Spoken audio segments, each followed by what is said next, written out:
కూర్చోండి. పెద్ద మొత్తంలో వీళ్ళు ఇక్కడికి తాజా వ్యాఖ్యల పైన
సమావేశం చూసుకో ఎగ్జామ్ పెద్దగా డైరెక్ట్ వెబ్సైట్ లేదంటే కొంతమంది చేస్తాను ఎందుకు ఆటం చేసుకోండి ఇమేజ్ ప్రదర్శన మీకు తగ్గేదే లేదు.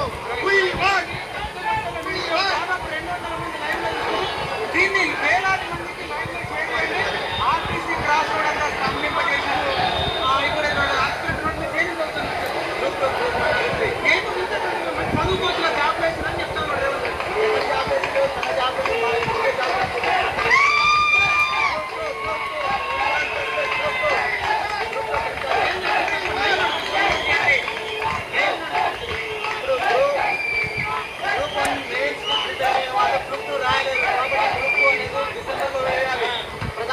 ఏంటంటే మాకు ఎక్కడ ప్రెస్ మీట్ లో కూడా మొత్తం అవమానించే విధంగా మాట్లాడుతూ ఉన్నారు. సీఎం పదవిలో ఉండే క్యాండిడేట్ అలాంటి మాట్లాడతారు ఎవరన్నా? అది అసలు ఎంతవరకు మీరు ప్రతిపక్షంలో ఉన్నారా? మీరు ఏదో ప్రతిపక్షంలో ఉన్నప్పుడు అధికార పక్షాన్ని తిట్టినట్టు మమ్మల్ని తింటారా? మీరు అగౌరవపరచబడి మాట్లాడుతూ ఉన్నారు. మమ్మల్ని తీవ్రంగా కలిసి వేస్తా ఉంటారు. మీరు చెప్పే మాట ఏ మాట కూడా అన్ని చూడు మాటలు. ఇదండి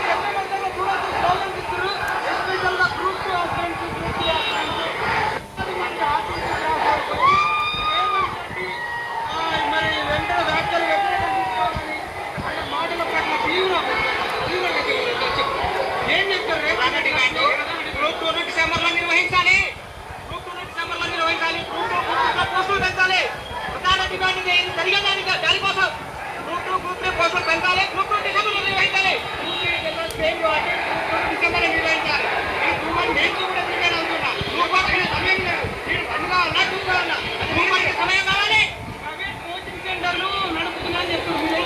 అదంతా పచ్చి అబద్ధం. జాబ్ క్యాలెండర్ వేస్తే కోచింగ్ సెంటర్ మూసేస్తారా? జాబ్ క్యాలెండర్ వేస్తే కోచింగ్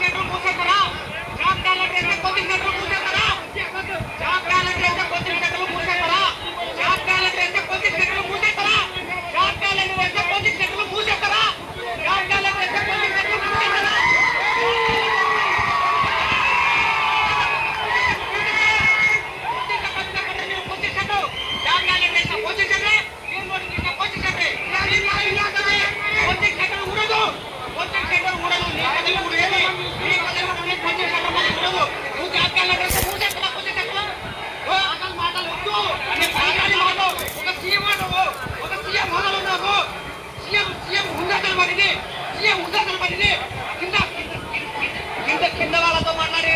కింద వాళ్ళతో మాట్లాడేది నువ్వు సీఎం హోదాలో మాట్లాడదు. ఒక హుందాతనం ఉండాలి.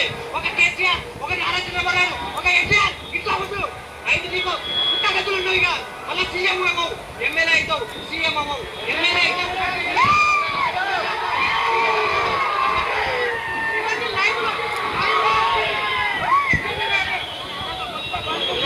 వేల మంది చూస్తున్నారు.